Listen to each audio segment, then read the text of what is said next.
Due diligence is the most important part of real estate investing. This is where all the mistakes are made. This is where you're trying to identify the big cons, the things that are the red flags that are going to kill you, mistakes that may be made, and it's also the opportunity to find where you're going to make your money and what you need to do to create an overall business plan. You're correcting assumptions. The surprises are not normally good surprises. They're normally the bad things. They're the things that you find out and you're like, how did we miss those? That's what you want to avoid in due diligence. We're going to go over our process, how we do due diligence. You actually get to see and hear from our team, both Brian and Connor, on site at locations. We're also going to walk through the things that you have to avoid, what you can't miss, the big ones, the ones that get you in trouble.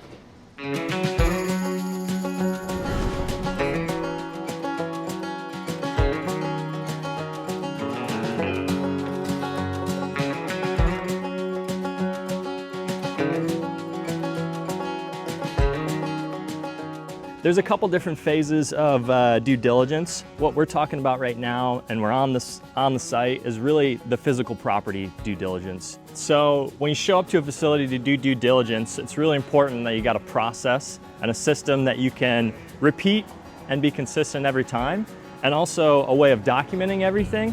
Because as you're walking through a facility and you're doing due diligence, it's easy to forget things, it's easy not to ask the right questions. What we have here is the same process. Every time we drive up to a facility, get out of a car, what does that process look like?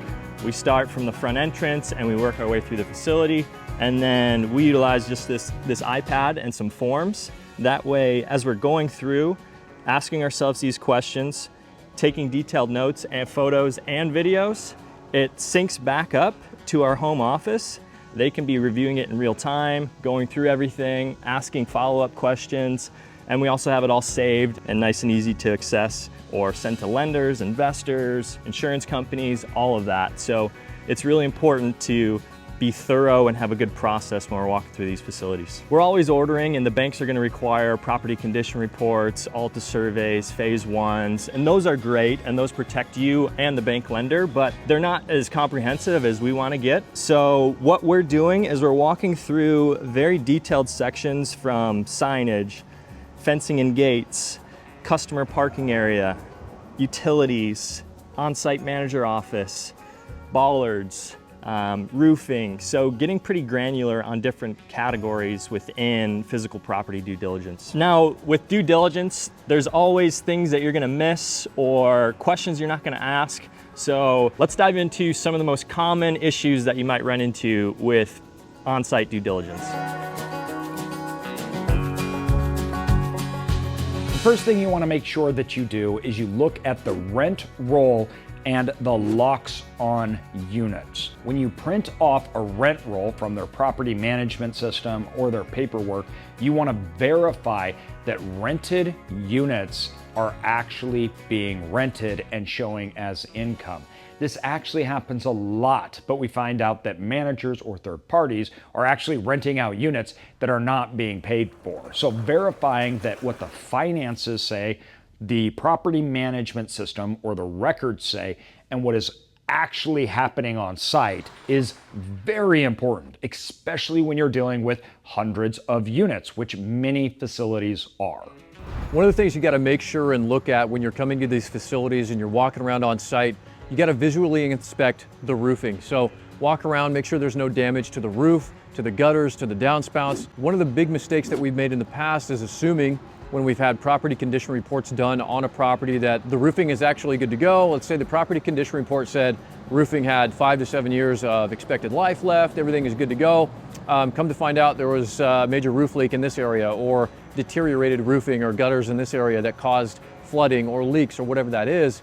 It's a huge expenditure and it's a huge problem to have to deal with. So get those property condition reports, review them, make sure they're good to go, but also get the experts out as well. Get a roofing contractor, get a separate inspector, get somebody, a third party not associated with the property condition report, and then also you're getting out on site and verifying and making sure that the roofing, gutter systems and all that are good to go. That can be a huge headache that you just do not want to have.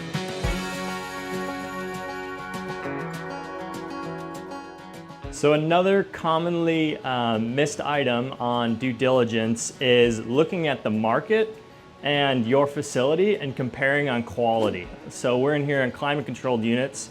Not all climate controlled units are the same. So you want to be comparing all the competitors in the market, what their rates are and what their quality is to your business plan and what you're trying to do with that facility. So if you're walking through a property and you're looking at expansion potential or how to utilize certain pieces of the property, you want to make sure that you're looking at the competitors to give you a good direction of where you need to be heading. All right, when looking at utilities, it's important to make sure of a few things. First of all, particularly in climate controlled units where they're running power. Inside the facility, many times units actually have plugins inside, and people will tap into those plugs and they will increase your utilities massively. Another thing to look out for is the lighting on the climate controlled. Are these turn on switches, or are they controlled based upon time or motion? Meaning, are they running 24/7? You gotta be really careful, because whether you're doing trickle charges, offer outlets, whether insulation is not good and you're cooling down an air conditioned building that's got heat rolling into it and all your air conditioning is getting let out, you can really see your utility cost skyrocket. And you wanna make sure that you don't need to do big repairs, or you need to come in and change the way electricity is being used on site. Another huge mistake that a lot of people make is just assuming that all the grading and drainage and all that stuff is good to go. Somebody built this at some point in time, they got their permits, they got their inspections done, they got a stamp of approval to come in and occupy the space. That's not always the case. Grading and drainage is a huge deal, because if it's not properly graded, properly paved, you're gonna have ponding, pooling water that's gonna cause deterioration to your asphalt or whatever paving system that you have. You're gonna have the issues with water going underneath unit doors. It doesn't matter how good the door is, how good the seal is.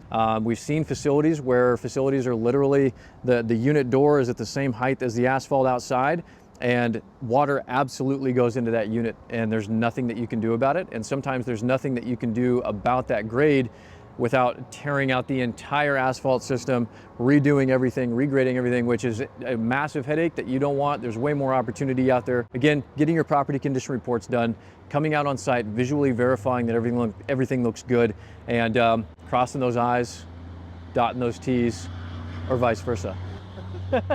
One of the big things in due diligence that we're trying to confirm and understand is the overall business plan, our strategy. Like, what are we trying to accomplish? How are we going to accomplish it? And then as on site, we're testing those theories. We're testing those overall thoughts and assumptions that we have. So quality doesn't match price. Are we looking at the market? Are we seeing income, traffic count? What is the quality? We're really getting granular. We don't guess. Underwriting's not about guessing. It's about assumptions at high, low levels. And we're looking to test those with things that can be verified. So I want to look at a rate in the market, see what the rate is. Then I want to look at the quality. I want to transfer that in distance, population, everything else, to see if that is actually being achieved in the market, if we can achieve that. All those things we're just compiling and we're putting them all together. And as we underwrite, we put all of these different assumptions in, and we're looking at the management of the asset, the market, and how it'll be executed. So remember, due diligence is the time to make sure that you don't get into trouble. Look out for the red flags. It's also the time to really test assumptions being made and build out your models. But there's two things that you need. First, this video that walks you through. Second, just follow that link right there and you can actually get a list of our breakdown of due diligence items.